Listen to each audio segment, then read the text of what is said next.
So we will be exploring the New Thought Science of Mind teaching that is found in that classic movie, The Wizard of Oz. And we're going to be doing that for the next 3 or 4 weeks, because I have a 4-week series. We've done this before, and it was so loved. The last time we did it was 5 years ago, pre-pandemic, believe it or not. And so I'm so thrilled because it's so much fun to do this metaphysical interpretation of The Wizard of Oz. And on the 5th Sunday of Wednesday, for Spiritual Wednesday, we will be doing the Wizard of Oz movie. If you want to do a little catch-up on it. It's a classic. It's a classic. So the talks for October and November, the first week in November, will all be the metaphysical interpretation of the Wizard of Oz. So we're going to, through this interpretation, we're going to look at the spiritual truths that pervade all life and that might be present in our lives, and probably are, and I know they are, all the time, and learn a little bit more about how we can shift things.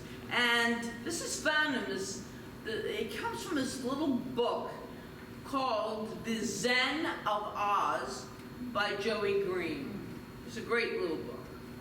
Next Sunday, the talk will be If I Only Had a Brain. So, no comments, please.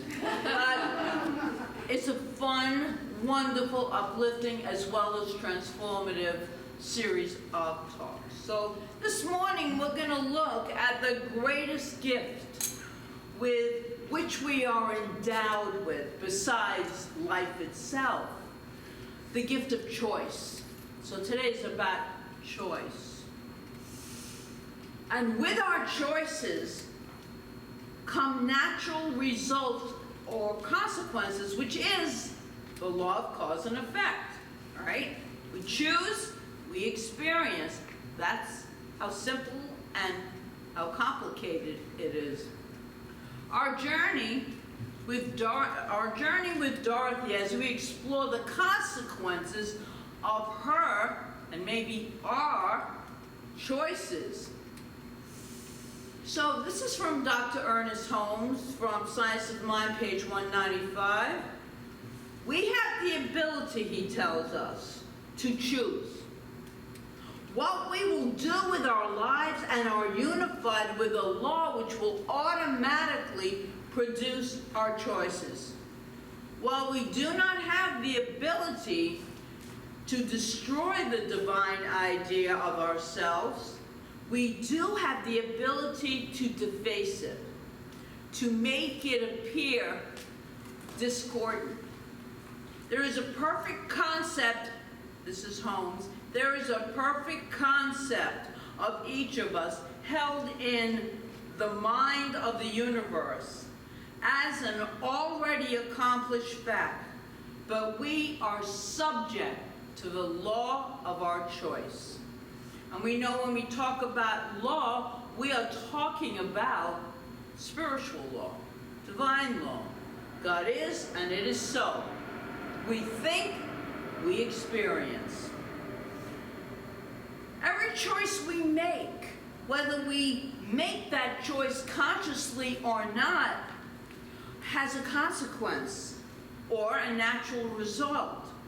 In fact, we could say that our lives are the natural result of a compilation of choices that we have made.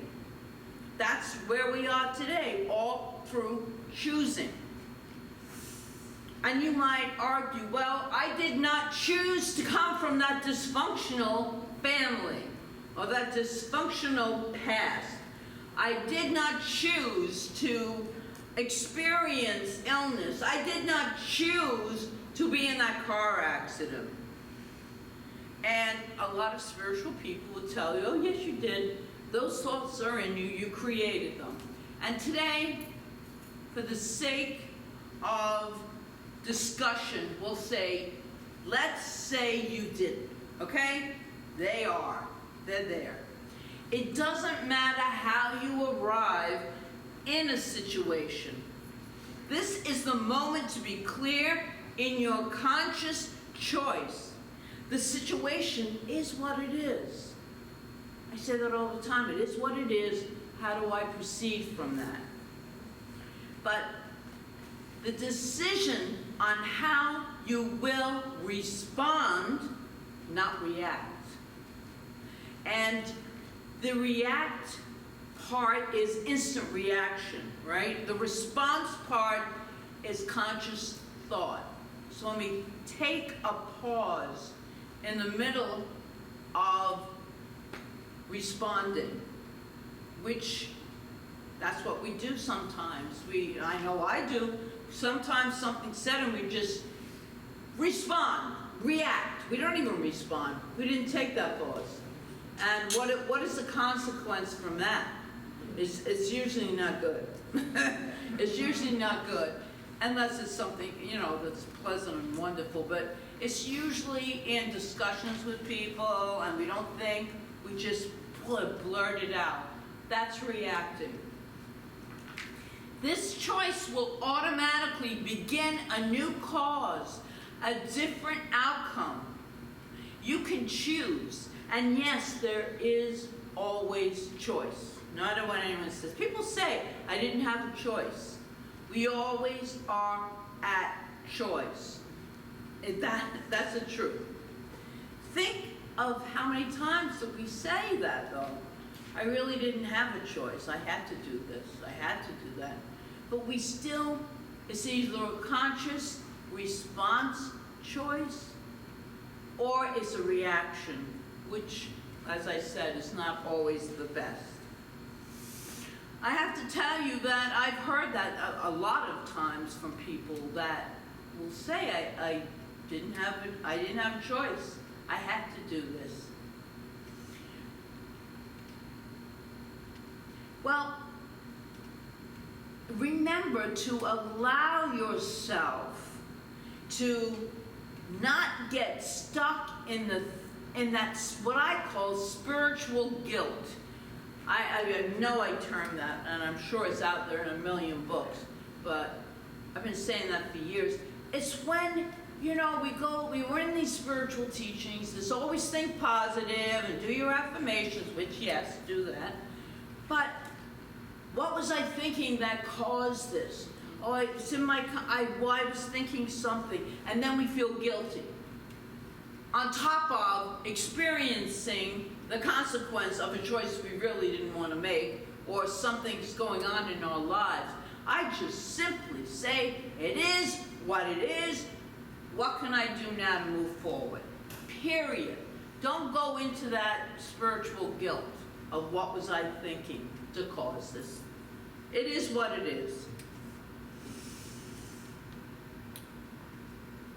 In this moment is how you respond that changes everything.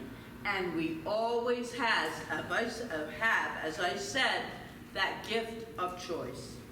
Both the conscious and unconscious choices Dorothy made to her life situation caused her life to spin out of control like a tornado. She made these choices. This is the perfect example of the law of cause and effect, as Ernest Holmes calls it, the law of our choice. Another name would be the law of cause and effect. So let's look at Dorothy. Oh, first, here's a Wizard of Oz trivia question. What was Dorothy's last name? Green. What? Green. What's her name? Dorothy Green? Dorothy, no, that's someone else. That's a Okay, that's an actual person. Okay. I tried. Dorothy Gale. Gale. How appropriate. Gale.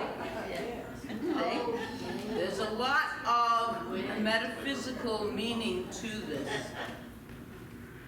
Let's look briefly at Dorothy's life as the movie begins. Dorothy runs home to tell Aunt Em and Uncle Harry, that the mean old Miss Gulch hit Toto with a rake and threatened to involve the sheriff merely because the dog ran through her lawn and chased her. But Aunt Em and Uncle Henry don't seem to care. "Don't bother us now, honey," insists Uncle Henry, as he and Aunt Em are gathering all these small chicks from the young incubator to put them under the hens in nearby crates. This old incubator's gone real bad, and we're likely to lose a lot of our chicks. That's what Uncle Henry said.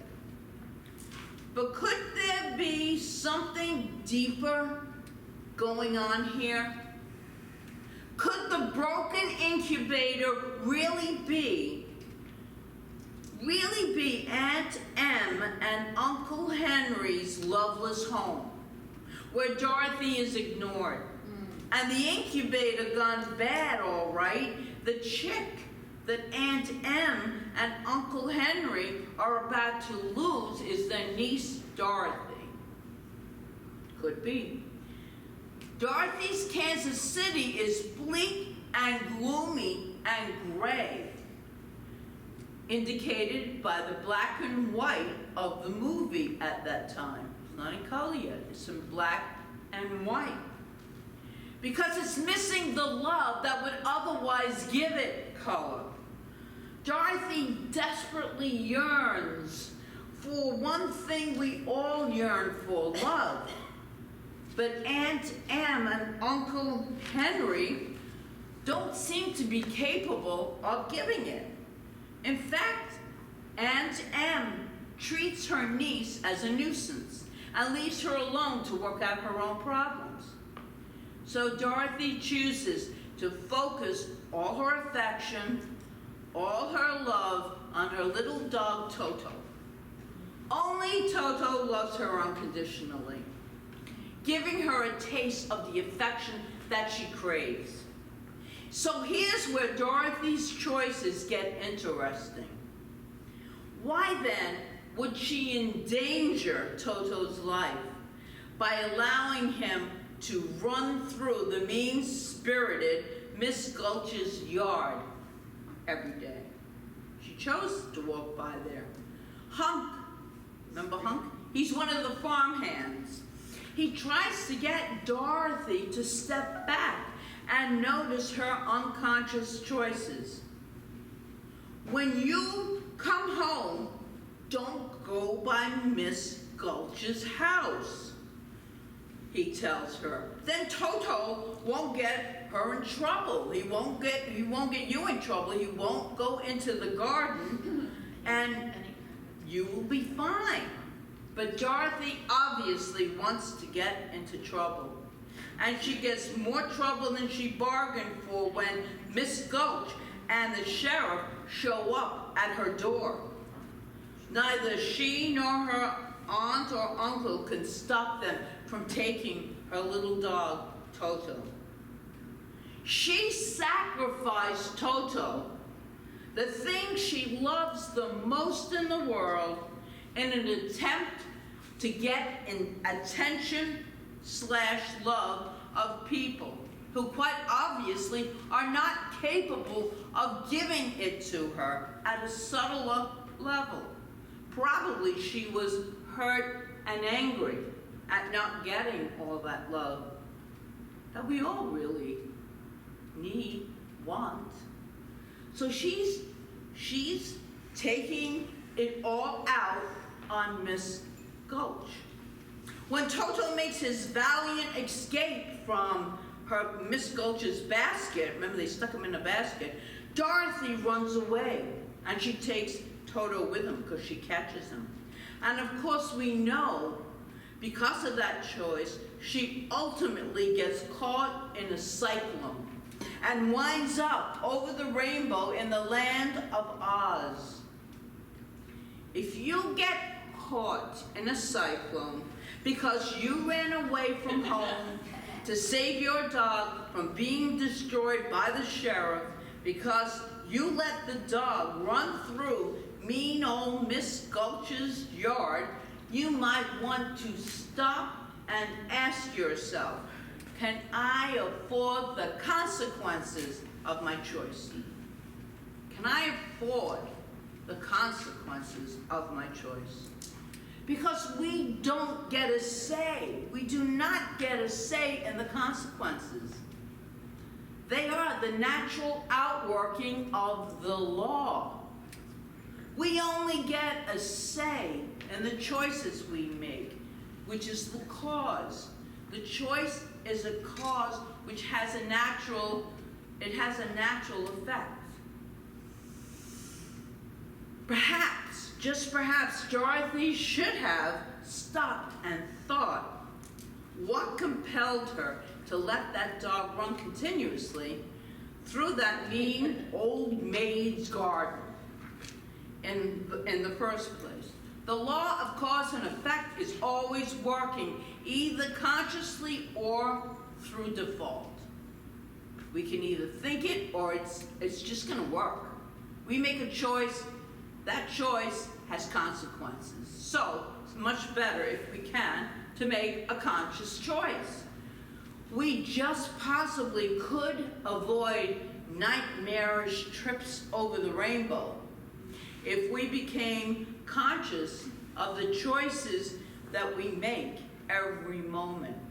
If Aunt Em and Uncle Henry do not treat you, and you can put anyone in there you want, fill in the blanks, as you want them to, you could choose to feel hurt and rejected like Dorothy, and then you might choose to vent your anger and hostility on tormenting Miss Gulch. Everyone has a Miss Gulch in their life. You know, someone that you're going to vent your stuff on and they're going to just be mean back to you because there's something, attention that you are seeking. So you keep this person around and continuously get into trouble. But whenever you impulsively react to something, you are actually choosing to respond that way. It's not taking the pause, it's just happening. Your decision to react impulsively is simply an unconscious choice. That's what it is.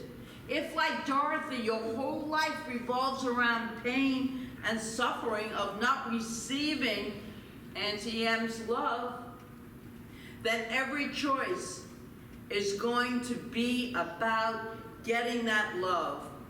Even if you're not conscious of it, it will be about that. Or to protect yourself from the hurt.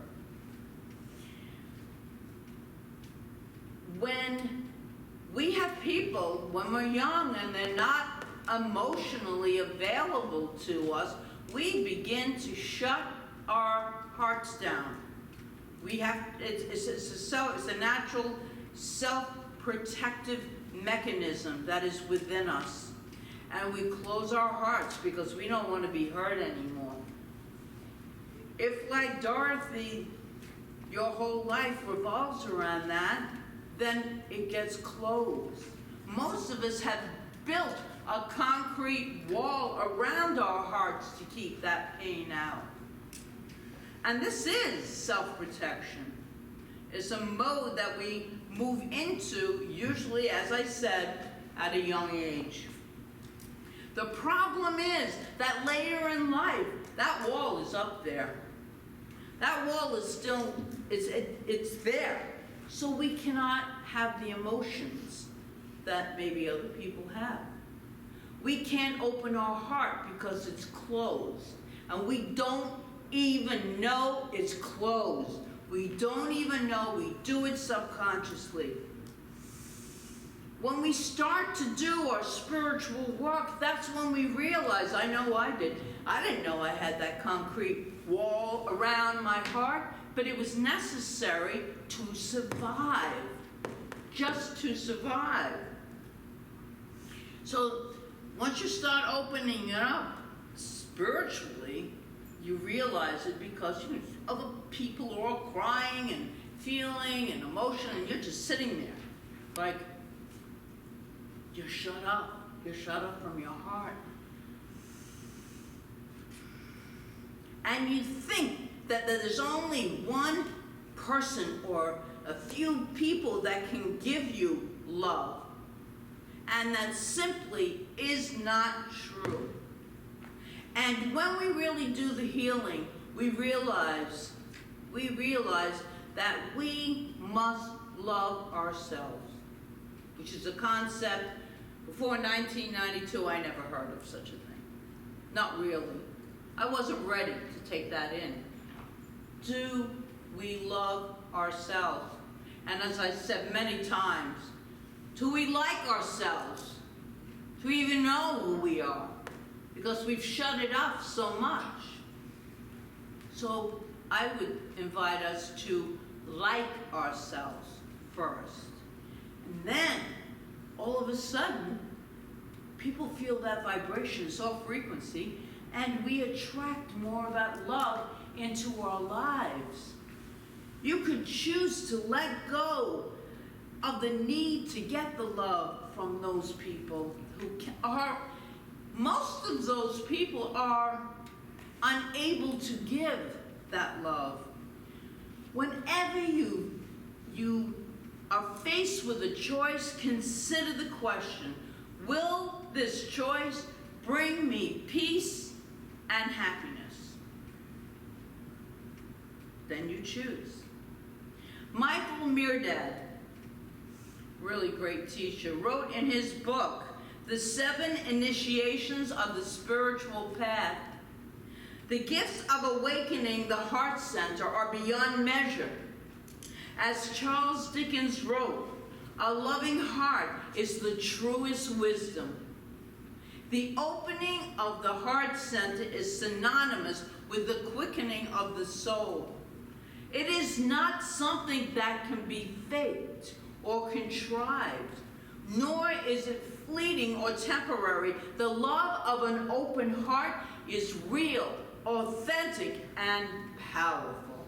Love heals, truly.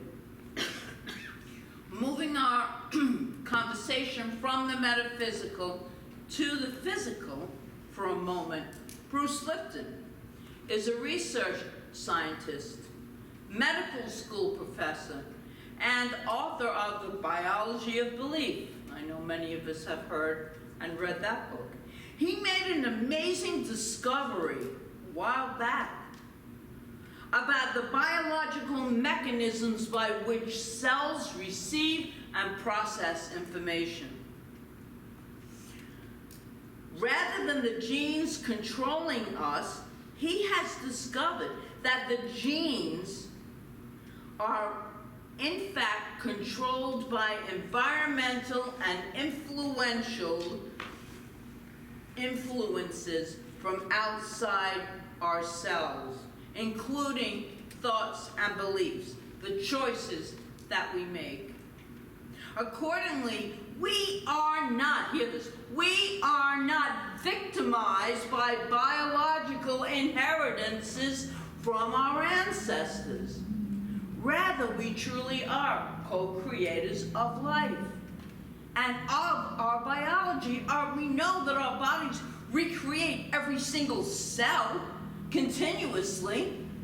Whole new bodies every, 7 years or something? We have a complete new body. Every cell is new, and every cell has intelligence in it. The new science, which is about 40 or more years old, but only recently becoming known as epigenetics. You might have heard of that.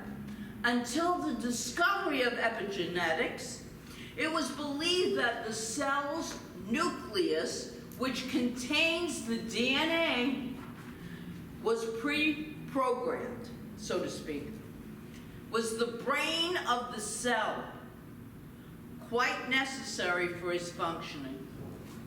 And this is happening in quantum physics, so we know they're proving it over and over again. However, science has now discovered that the cell can live and function quite well, even when their nuclei are removed. The real brain of the cell is the membrane. The membrane can take the nucleus out. That's where the DNA supposedly is, right? And in this membrane, this is what reacts and responds to outside influences, dynamically adjusting to an ever-changing environment. It's so brilliant. How could you believe there's not a higher power? How could you believe there's not a higher consciousness? To have these physical bodies that we have, and I'm just talking about cells. I'm not even talking about all the rest of what's in our body. It's brilliant, beyond brilliant. So as human beings, a collection of cells, which is what we are, what does that mean for us? It means that as we encounter various environmental influences, we tell our genes what to do, usually unconsciously.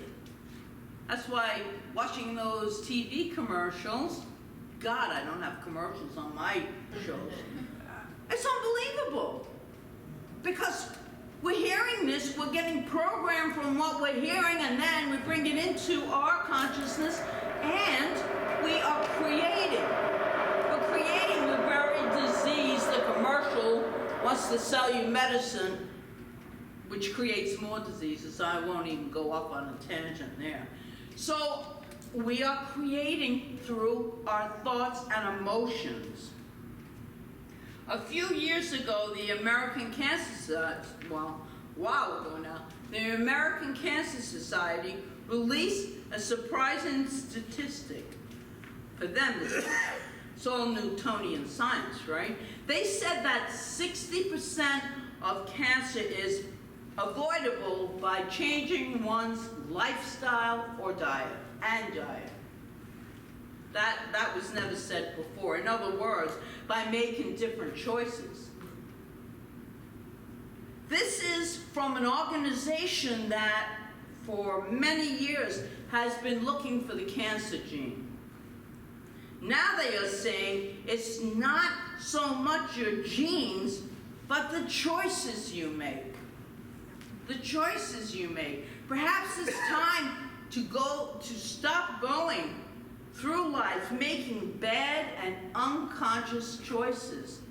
And a lot of it is emotions and growing up and what we had to do to survive. All of that is stored in our body. But remember, we're creating new cells every day. We're creating health in our physical being every day, and our mental being too. Unnecessarily walking by Miss Gulch's house, refusing to cope with Kansas and running away from the problems because, like Dorothy, we will have to deal with the natural result or consequences of those choices. Ernest Holmes again tells us, we cannot live a choiceless life. Every day, every moment, every second, there is a choice. So today, choose whom you will serve. Will you serve love and happiness and well-being and peace and plenty and the power that you are? In other words, will you be in alignment with this divine allness or not? You get to decide. Remember to ask yourself this question to keep you from going unconscious. Can I afford the consequences of this choice? Will they bring me peace and happiness? That's the pause right there. If we can train ourselves to do that.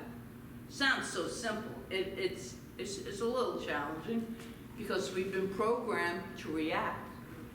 Well, we can reprogram ourselves. So join us for the next 3 Sundays as we go deeper and deeper into Dorothy and the Wizard of Oz. Thank you.